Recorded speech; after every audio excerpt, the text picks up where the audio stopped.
ഇന്നലെ വരെ ദേശീയ പതാകയോ ദേശീയ ഗാനത്തെയോ എന്തിനേറെ പറയുന്ന നമ്മുടെ രാഷ്ട്രപിതാവിനെ പോലും ആക്രമിച്ച ആൾക്കാർ സംഘികൾ നമ്മുടെ രാജ്യസ്നേഹം പഠിപ്പിച്ചുകൊണ്ടിരിക്കുകയാണ്. ഒരു സിനിമാ തിയേറ്ററിൽ നിന്ന് ഒരു ചെറുപ്പക്കാരൻ ദേശീയഗാനം കേട്ടപ്പോൾ എഴുന്നേറ്റ് നിന്നില്ല എന്ന കാരണം കൊണ്ട് ഇറക്കി വിടുകയാണ്. ഒന്നാലോചിച്ച് നോക്കണം. 1986 സുപ്രീം കോടതിയുടെ ഒരു വിധിയുണ്ട്. Emmanuel V S state of Kerala എന്നൊരു കേസിൽ സുപ്രീം കോടതി വിധി ഇങ്ങനെയാണ്: നമ്മുടെ ഭരണഘടനയിലോ നിയമങ്ങളിലോ ഒന്നും തന്നെ എഴുതി ചേർക്കാത്തത് കൊണ്ട് എഴുന്നേറ്റ് നിൽക്കണമെന്ന് നിർബന്ധമില്ല. ആർക്കെങ്കിലും എഴുന്നേറ്റ് നിൽക്കണമെങ്കിൽ നിൽക്കാം, അല്ലെങ്കിൽ നിർബന്ധമില്ല.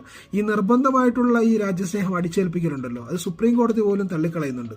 ഒരാളുടെ മനസ്സാക്ഷിയുടെ സ്വാതന്ത്ര്യം ഉണ്ടല്ലോ, ആർട്ടിക്കിൾ 25. അതുകൊണ്ട് തന്നെ അത്തരത്തിലുള്ള കാര്യങ്ങൾ ചെയ്തില്ലെങ്കിലും കുഴപ്പമില്ല. പക്ഷേ നമ്മൾ നിന്ദിക്കാനോ ബഹുമാനക്കുറവ് കാണിക്കാനോ അവമതിക്കാനോ ഒന്നും പാടില്ല. അതുകൊണ്ട് തന്നെ ഇന്നലെ വരെ ഈ ബ്രിട്ടീഷുകാരുടെ ഷൂ നക്കിയും അവരുടെ അടിമകളായിട്ട് നിന്ന ആൾക്കാർ, സംഘികൾ, നമ്മുടെ രാജ്യസ്നേഹം പഠിപ്പിച്ചുകൊണ്ടിരിക്കുകയാണ്. നാടിന്റെ പോക്ക് എങ്ങോട്ടാണെന്ന് നോക്കിയേ.